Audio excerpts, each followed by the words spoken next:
You're listening to the Valley Current.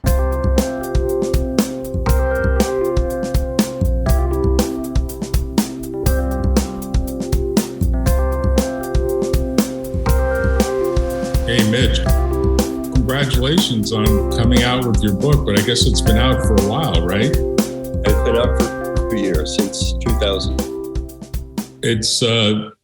I haven't finished reading it. It's about 400 plus pages. It's a 400-page book, and however many screens on Kindle. Well, it's quite a masterpiece from what I've read so far. We're talking about Mississippi Reckoning, which is a labor of love. You did this kind of on your own, right? You were inspired by some of the work that you previously have done? Right, that's right. Tell us that story. A lawyer who got his client off death row after a 22-year legal struggle has written a novel about an attorney who did not. And I had, at the time that I began this book, I'd been working on a death penalty for which I was a death penalty post-conviction case. In other words, someone who had already been sentenced to death, along with many colleagues at Fenwick and West. And I've been working on it for perhaps 14 years at that point. I've been interested in the death penalty as a subject for a long time. I think I wrote this book in part as a way of dealing with the tension of working on this kind of case. On one level, I'd always been confident that we'd win the case in the end, but the end sure was a long time coming, and everybody worked on these is aware that they can have very bad endings. So that was kind of the inspiration for it. But the book is not the story of the case that I had in any way, though it's obviously very much informed by my experience as a death penalty lawyer for decades. Right. I mean, I know there are some judges that write anonymous fiction that they lightly base on some of the cases that they decide, and they use different names and the like. I think there are a few. I think there's a Michigan Supreme Court judge or justice that writes a lot of such books. I mean, obviously, there's some famous people that write these books as well.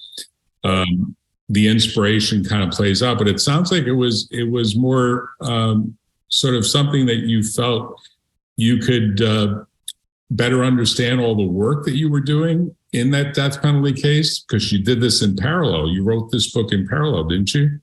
Right. That's right. So I started this book I started on the death penalty case in 1986.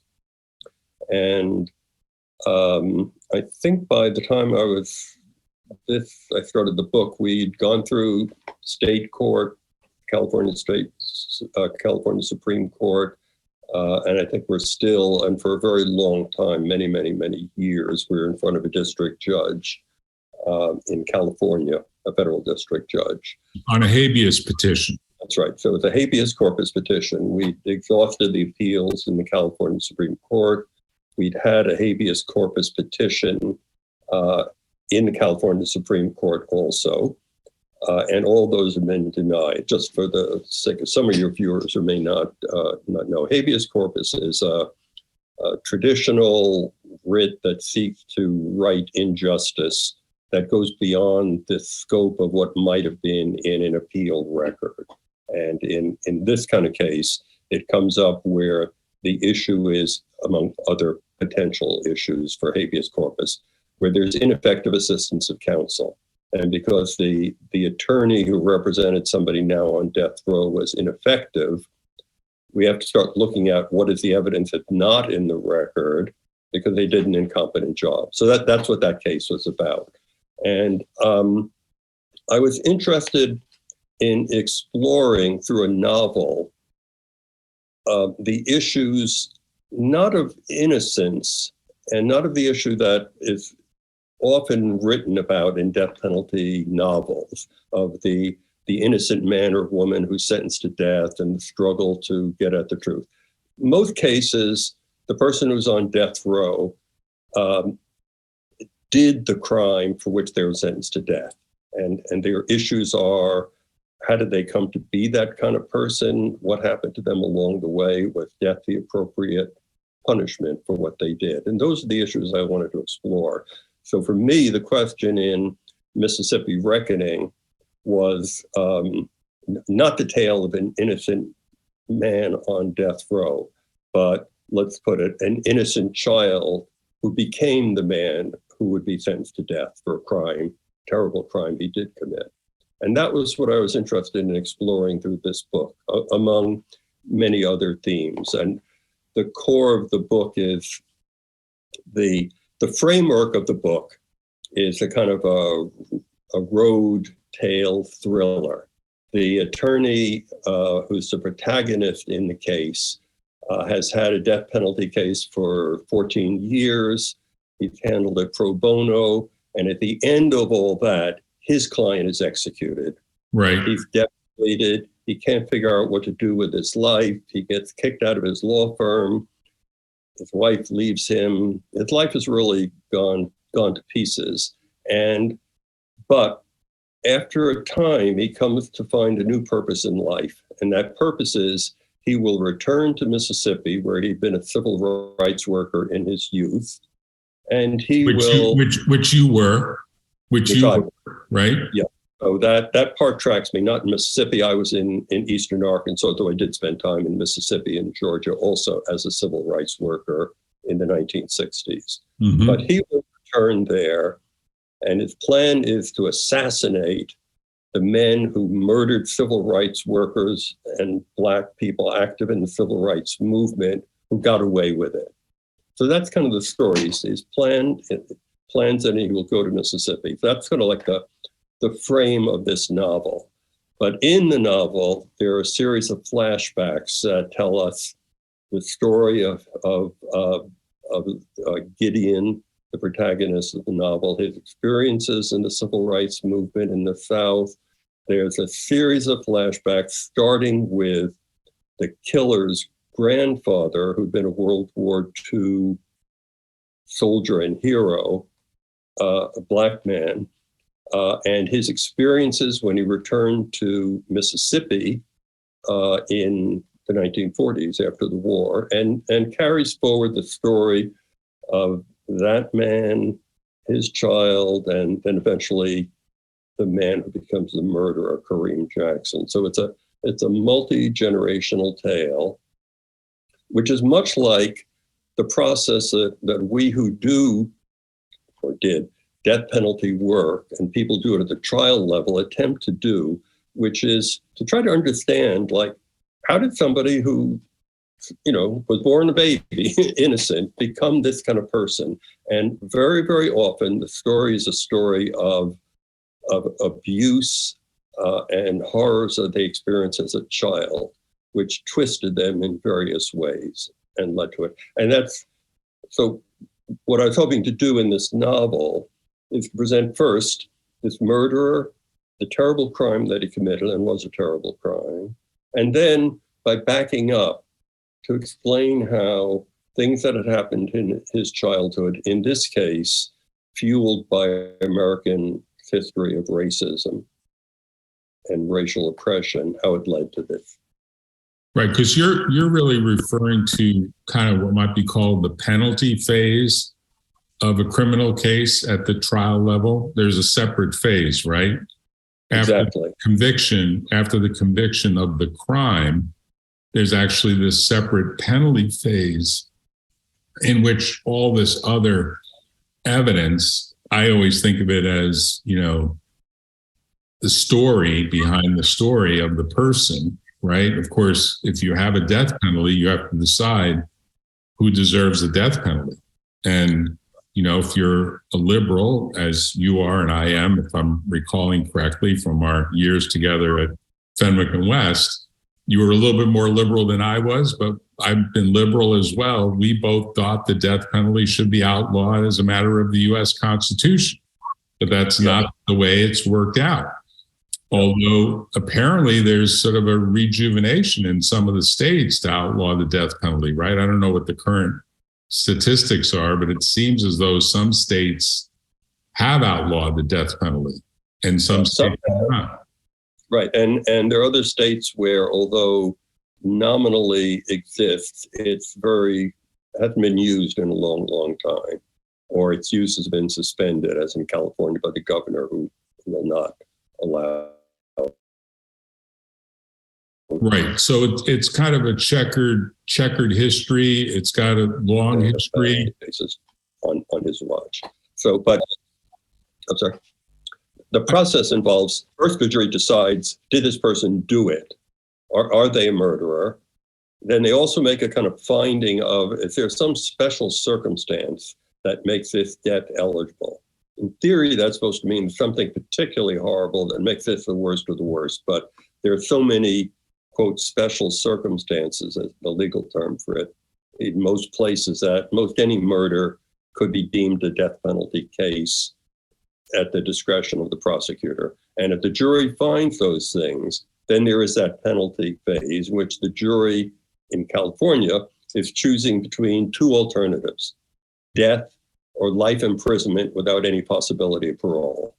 And the jury considers the crime, aggravating circumstances, and mitigating circumstances. And the mitigating circumstances that a defense attorney would try to present are, what was this person's abilities, capabilities? Maybe they're borderline retarded, or have had a set of horrible experiences that shaped them, or things about them, or had a history of head injuries that damage part of their brain. The brains don't work quite the way normal people's brains do. I mean, they're not brain dead.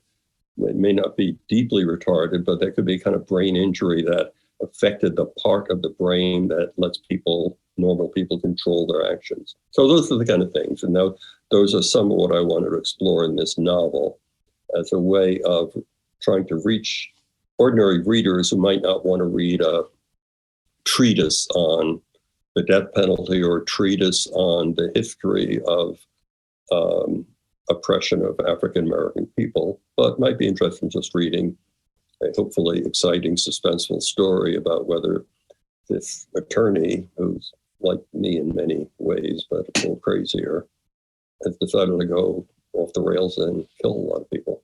Did you get any law professors to use the book in a criminal course, whether basic or advanced? Have you done that or considered that? No, I don't know anybody who's done that, and I don't. It's a little. I thought somebody could, but I don't know anybody who's done that in that kind of case. Well, I think you've even explained here a lot of things that most first-year law students wouldn't necessarily understand until they maybe got through the criminal law course, because a lot of people don't really understand even that concept of ineffective assistance of counsel enables the potential of getting a federal district judge to essentially issue a writ of habeas corpus that would presumably stop the death penalty from going forward, right? Right. That's right. That's what we got at the very end of this whole process. The Ninth Circuit Court of Appeals took up the case, and they reversed the district court ruling and ordered the district court to issue a writ of habeas corpus. Not for the whole case. We had also had some base, in our case, some bases for challenging the conviction as well. But that we lost that part of it. So the first degree felony murder conviction of our client was upheld, but the Ninth Circuit overturned the special circumstance and the death penalty, so that there was a retrial in our case. The Ninth Circuit decided our case in 2008. 2 years later, the case was retried, and the retrial was just on the special circumstance. Would he be death eligible? In the federal district court? No. What happens is the federal district court overturned the verdict. So the state's verdict of that there was a special circumstance and the state's sentence of death were set aside. the state could at that point either just sentence Duncan to a regular term of years or try to retry it. And the state retried it. And again, they got a finding the special circumstance was true, although this second time they did not seek death.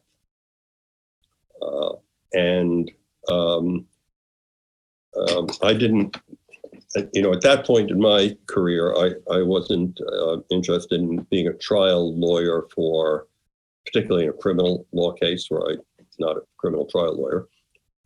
He had another incompetent attorney. And after another few years, we got that one overturned also. There was a third trial, and at this point, I was on the verge of retirement. He had a better lawyer, but not that great. The jury came in the third time with, again, life without parole, and that's where my client is right now. So what counts as a victory is, can vary a lot in the context. And here, having saved the man's life, we felt we were doing quite well. Well, you did. You saved his life, albeit it sounds like he got convicted of a felony murder where he didn't actually shoot the gun. Some accomplice did. Well, that was our position. Our position was someone else was the actual killer, but felony murder also is a legal doctrine that allows the state to get a first-degree murder conviction without proving premeditation. All that has to happen is in the course of committing a crime, in our case, a robbery, if somebody gets killed in the course of that robbery, then the robber is guilty of felony first-degree murder without the Right. having to prove that they premeditated the crime. My vague recollection is someone challenged the constitutionality of the felony murder rule because it basically imposes malice as an implied finding from the fact that you participated in the felony, even though you didn't actually shoot the gun or didn't actually do the killing. And my recollection is that has not gone well. The challenge to the constitutionality of the felony murder rule itself is not won, right? Yeah, that's right. So it still remains well. I mean, an instance of the extremes to which this rule goes is, let's say you and I decided we'd stick up a 7-Eleven, and you go in there and you've got a toy gun that you point at the operator of the store. A water the pistol. operator of the store thinks it's a real gun, takes out his gun and shoots you. So you're dead. It was an innocent legal killing by the storekeeper, and I, because I was part of this felony robbery, am actually guilty of of my co-participant's death. Right. So it's like what? It's kind of they call that transferred intent. They call that transfer. I remember this from law school, like many decades ago. Yeah.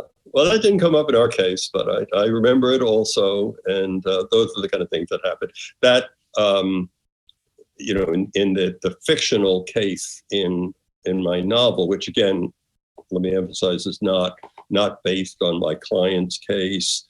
The family that the novel's murderer that is depicted there is not my client's family at all. So I had these experiences that made a deep impression on me. It's one thing believing you're against the death penalty and being aware in a philosophical or theoretical way of its evils. When you're actually litigating a case, they obviously have much more impact. And part of that impact for me is like recognizing the way the case corrupts people around it.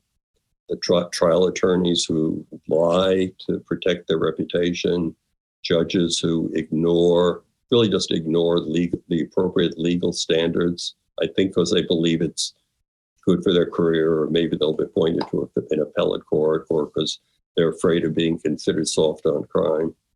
So those was the kind of experience that led me to feel like I both want to write something about this subject and write it in a way that someone could read who doesn't care to read a book about how evil the death penalty is, but will read a thriller. Right. And, so I should tell you a story you probably haven't heard. In my first year, after first year law school that summer, I clerked for a death penalty appellate lawyer who was doing death penalty cases before the California Supreme Court. I was a first year law student. I took an interest. I thought I was going to do criminal law. So I thought, hey, I'll find someone that wants a law clerk. I worked for this guy in Los Angeles. And what I'll most remember about the work, apart from, his style, which was very unique. I don't know if he's still alive. I'm trying to remember his name. It's not coming back to me. But he said, "You're a smart guy. You don't need to do criminal work, and you don't need to do death penalty work, and you don't need to do death penalty appellate work. I've been doing this for 40 years.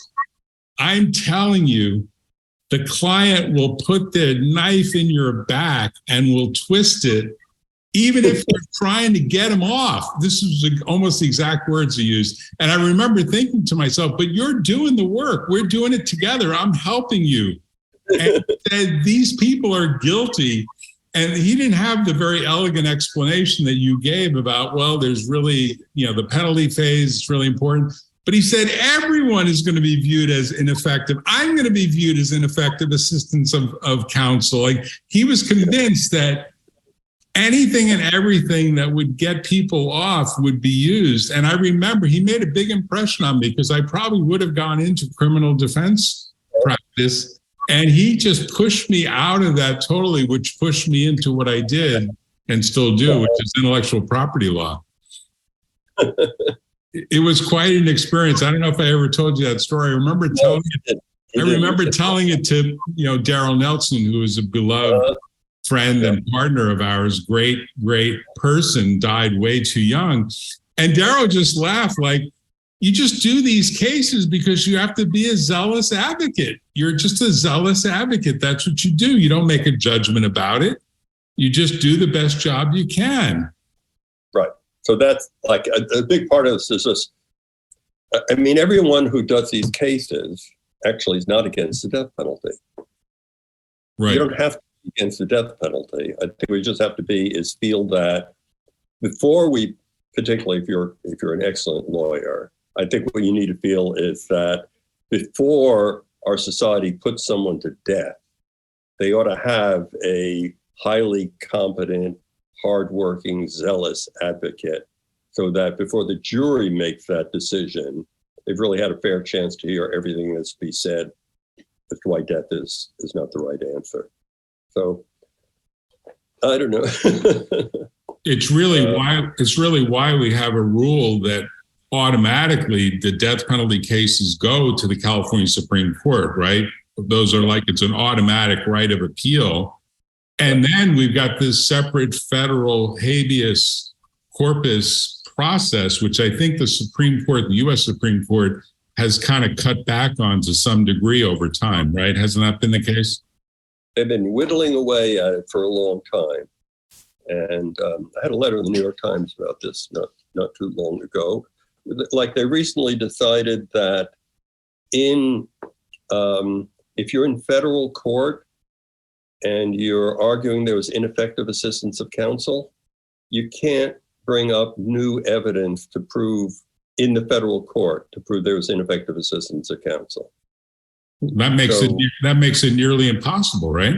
Right. So, if the appellate counsel in state court had done an excellent job, they might have pulled together evidence that they put, as we did in our case in the California Supreme Court, where we had a California habeas corpus petition.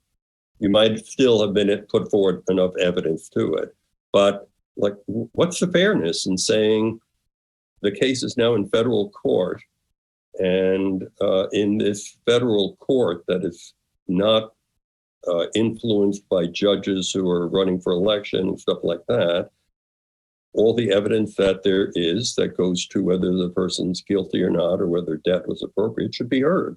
But Supreme Court doesn't see it that way. And I think over the decades, they have invented doctrines that make it more difficult for people to present evidence of innocence. And they've raised the kind of standard so that if no reasonable judge would think there was a mistake, if there's any reasonable judge who would think there wasn't a mistake made in the case, even though opinions might differ on it, that's enough. The court standard has become, you don't have to decide whether the Constitution was actually violated. If a judge who is not a fruitcake thinks that it was violated, we won't even get to whether the Constitution was violated by what was done in district court. So it's like crazy legal standards that the Supreme Court has set up. And in my opinion, why have they done that? Because they're part of the Republican Party's tough on crime agenda, and they care more about supporting that agenda than they do about justice, frankly.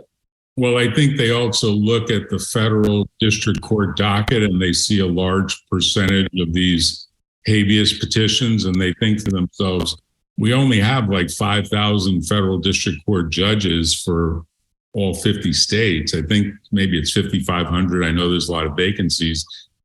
The workload is too immense. Hey, we've got to make some decisions here. I think that's the thinking. But I agree with you. It's certainly influenced by politics. And right now we've got a very right-leaning Supreme Court, U.S. Supreme Court. Way to decide it. I mean, it's like, okay, judge overworked. We can't manage everything. So when people are accused of a crime and might be executed, let's not consider those cases too thoroughly.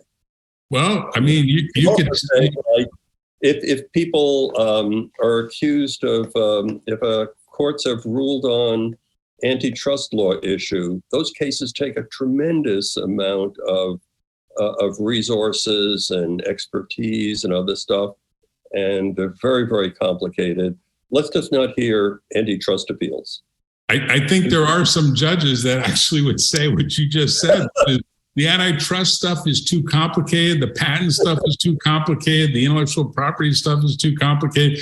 Let's form another court somewhere. And that's only gone so far so well and not so well in the federal circuit in terms of a specialized court. But are you still practicing law? You mentioned you're now retired. You did retire from federal West a while. I retired in 2019, actually shortly before the book was published. And so it's been about 5 years that I've been retired. But you're still a member of the bar in California and still active, right? Yes, I'm still an active member, and I do a certain amount of what I've been doing, some pro bono work with an immigration focused or largely immigration focused public interest law firm. So I'm doing, I do a few immigration cases, and I've been doing those from time to time. And is that appellate stuff, or is that stuff at the trial? No, it's not trial work. It's work with the Department of Homeland Security, basically, within the immigration system. Okay. So now I've got a couple of cases, naturalization cases. I did a number of cases involving young people seeking to, be eligible to stay in the country. They're not super complicated cases. There are lots of them. They're very satisfying in that a little bit of work by someone who knows what they're doing can make a big difference. Big difference. Yeah. So congratulations to you for doing that. That's a real positive thing, Mitch. So thank you for spending the time. I highly recommend Mitch's book, Mississippi Reckoning. You can get it on Amazon. I got it on a Kindle. I guess I'm a Kindle member. I got it for free. Like literally it's part of the Kindle program. If you pay an annual fee, you get a certain number of books for free. there is also a hard paperback version or a paperback version, right? Yeah. And you can get that from Amazon, or you can, if you want to go to an independent bookstore, they not likely to have it on the shelves, but you can just ask them and they'll order it for you. And you've got a website too, so why don't you say what the website is in case anyone wants to go directly to your site? www.mississippi-reckoning.com. That's easy. It's the title of the book with a dash between it. Well, congratulations, Mitch. I'm sure it was a great labor of love. We'll look forward to your next book. I'm sure you're a prolific author, so we'll look forward to it. Thank you. Good talking to you, Jack. Take care. Talk to you later. Bye-bye.